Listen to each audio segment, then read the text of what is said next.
നിതീഷ് നാരായണൻ, ഏത് രൂപത്തിലാണ് ഈ പ്രതിപക്ഷം ഈ വിഷയത്തിൽ പ്രതിരോധവുമായി മുന്നോട്ട് വരാനിരിക്കുന്നത്? നിങ്ങളിപ്പോൾ പ്രതിഷേധ പരിപാടികൾ സംഘടിപ്പിക്കും, പ്രചാരണം നടത്തും.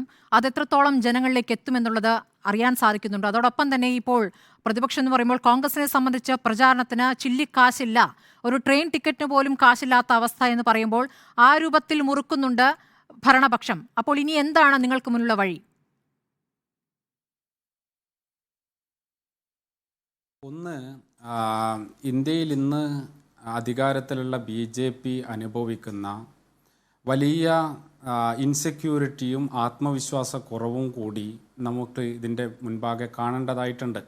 രാജ്യം തെരഞ്ഞെടുപ്പിലേക്ക് പോകുമ്പോഴും തങ്ങളുടെ നില അത്രത്തോളം സുരക്ഷിതമല്ല എന്ന ആത്മവിശ്വാസക്കുറവ്, അതിൻ്റെ ഭാഗമായിട്ടുണ്ടാകുന്ന വിറളിപിടുത്തങ്ങൾ, അതിൻ്റെ ഭാഗമായിട്ടുണ്ടാകുന്ന ജനാധിപത്യത്വം എങ്ങനെയെല്ലാം കശാപ്പ് ചെയ്യപ്പെട്ടാലും അധികാരത്തിൽ തുടരുക എന്നുള്ള അതിനുള്ള വഴി തേടുവാനുള്ള ശ്രമങ്ങൾ, ഇതൊക്കെയാണ് ഈ രാജ്യം കണ്ടുകൊണ്ടിരിക്കുന്നത്.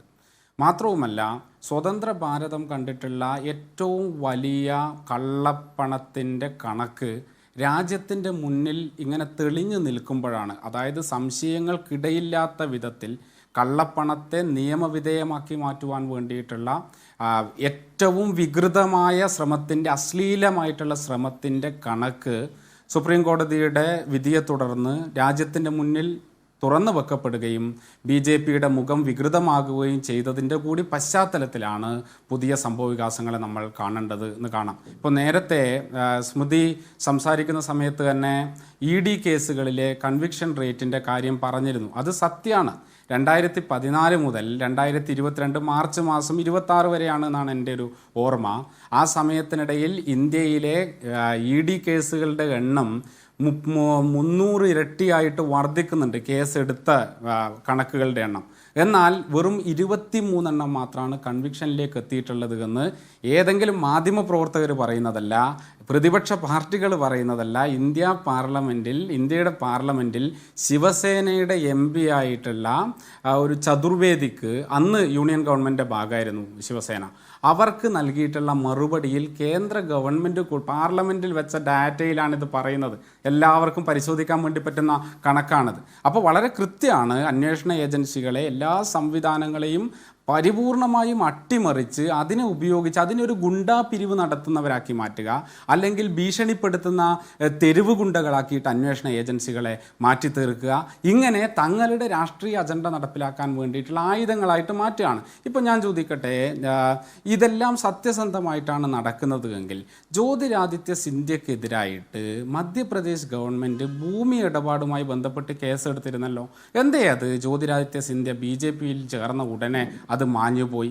ഹെമന്ത ബിശ്വ സർക്കാരിനെതിരായിട്ട് അഴിമതി കേസുണ്ടായിരുന്നല്ലോ. ഇന്നെന്നാ അതിൻ്റെ അവസ്ഥ? ബംഗാളിൽ ഏറ്റവും കൂടുതൽ ചർച്ച ചെയ്യപ്പെട്ടാണ് ശാരദ ചിട്ടി ഫണ്ട് കേസ്. ശാരദ ചിട്ടി ഫണ്ട് കേസിൽ പ്രതിയായിരുന്ന മുകുൾ റോയി BJPയിലെത്തി ദിവസങ്ങൾക്കകം ആ കേസ് അവസാനിക്കുന്ന കാഴ്ച നമ്മൾ കണ്ടിട്ടില്ലേ? ഇങ്ങനെ എത്രയെത്ര അനുഭവങ്ങൾ ഇന്ത്യയിലെ വിവിധ സംസ്ഥാനങ്ങളെന്ന് പറയാൻ വേണ്ടി പറ്റും. കഴിഞ്ഞ ദിവസമല്ലേ ഈ രാജ്യം നേരത്തെ ഭരിച്ചുകൊണ്ടിരുന്ന കോൺഗ്രസിൻ്റെ അധ്യക്ഷയായിരുന്ന സോണിയാഗാന്ധിയുടെ മകൻ, അവരുടെ ഉപാധ്യക്ഷൻ പറഞ്ഞത്, എൻ്റെ അമ്മയെ വിളിച്ചിട്ട് ഒരു കോൺഗ്രസ് നേതാവ് പറഞ്ഞു, ജയിലിൽ പോകാനുള്ള ധൈര്യം എനിക്കില്ല, അല്ലെങ്കിൽ ഈ കേസ് നടത്താൻ വേണ്ടിയിട്ടുള്ള പണമോ അധികാരമോ എനിക്കില്ല, അതുകൊണ്ട് ഞാൻ BJPയിലേക്ക് പോകേണ്ടി വരികയാണ് എന്ന് വിളിച്ചു പറഞ്ഞുവെന്ന് ഈ രാജ്യം കേട്ടിട്ടില്ലേ? എന്ത് ജനാധിപത്യത്തിനെ കുറിച്ചിട്ടാണ് നമ്മൾ പറഞ്ഞുകൊണ്ടിരിക്കുന്നത്? അപ്പോൾ ഇത് ഇന്ത്യൻ ജനാധിപത്യം എത്രത്തോളം ദുർബലമായിരിക്കുന്നു, ആക്രമിക്കപ്പെടുന്നു എന്നുള്ളതിൻ്റെ കൂടി ഒരു ചിത്രമാണ് നമ്മുടെ മുന്നിൽ ഉള്ളത്. ഇതിനെതിരെ ജനാധിപത്യ വിശ്വാസികൾ രംഗത്തിറങ്ങും. ഇതിനെതിരായിട്ട് ഈ നാട്ടിലെ ജനങ്ങൾ ഈ കൊടിയ കള്ളത്തരത്തിൻ്റെ വസ്തുതകൾ മനസ്സിലാക്കിയിട്ട് തെരുവിലേക്ക് ഇറങ്ങുകയും ഇതിനെതിരായിട്ട് രംഗത്ത് വരികയും ചെയ്യുന്നത് ഈ രാജ്യം കാണും. 1. 2, ഞാൻ എപ്പോഴും ആവർത്തിക്കുന്നു, ഇന്ന് ഇന്ത്യയിലെ BJP ഒരു പരാജയത്തിൻ്റെ മുൾമുനയിലാണ് ഉള്ളത്.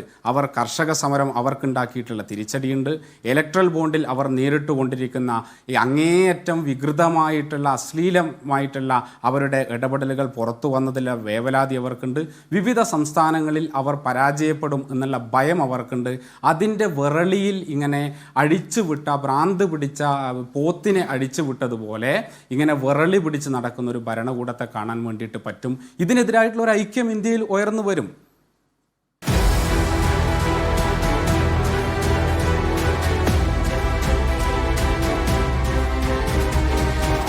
ഡിബേറ്റ് വിത്ത് സ്മൃതി പരുത്തിക്കാട്.